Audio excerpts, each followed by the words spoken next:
জুলাই সনদকে বাস্তবায়ন করতে দিতে কোনোভাবেই জামাত চায় না, কারণ জামাতের তাহলে আর পলিটিক্সটা থাকে না। কারণ আপনি প্রশ্ন করতে পারেন হিলাল ভাই কীভাবে তার পলিটিক্স থাকবে না, জামাতের পলিটিক্সটা কি? To establish the Islamic traditions and law, এটি তো তাদের পলিটিক্স, তাই না?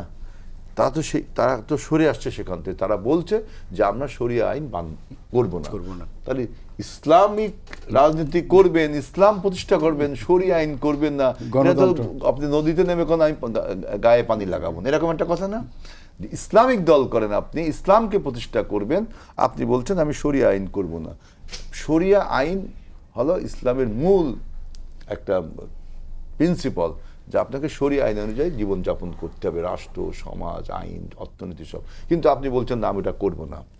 এবার আপনার লোগোতে ছিল আকিমিদ্দিন, অর্থাৎ দিন প্রতিষ্ঠা করবেন। দিন মানে ব্যবস্থা, আর আরবিতে দিন মানে বাংলায় দিন মানে ব্যবস্থা, ইংরেজিতে বলে সিস্টেম, আর আরবিতে বলে দিন।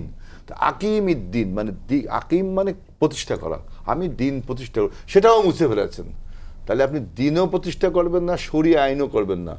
আর আল্লাহ যিনি তার নিজের নাম দিয়েছে আল্লাহ, এই যে আমরা বলি আল্লাহ রহমান, আল্লাহ রহিম, এগুলো কিন্তু আল্লাহর নাম না, এগুলো আল্লাহর কোয়ালিটিস, তাই না? এগুলো গুড কোয়ালিটিস। আল্লাহ নিজেই বলছে আমার নাম আল্লাহ, সেই আল্লাহর নাম আপনি লোকত্বে সরাই দিলেন। তার মানে আপনি ইসলাম থেকে খারিজ হননি, মানে ইসলামিক রাজনীতিটা আপনার আর মানায় না। ইসলামিক রাজনীতি না মানায় জামাতের রাজনীতিটা কই? এখন আনছে এই আওয়ামী লীগের মতো, যে ৭১-এর চেতনা বেঁচে যদি আওয়ামী লীগ রাজনীতি করে, তাহলে আমি জুলাই সনদের এই চেতনা বিক্রি করতে হবে। এখন আমরা তো ভাই দীর্ঘদিন রাজনীতি করি, আমরা তো জানি যে জুলাই সনদ হলো আমাদের protoplasm, heart of this movement. So we have to establish at any cost.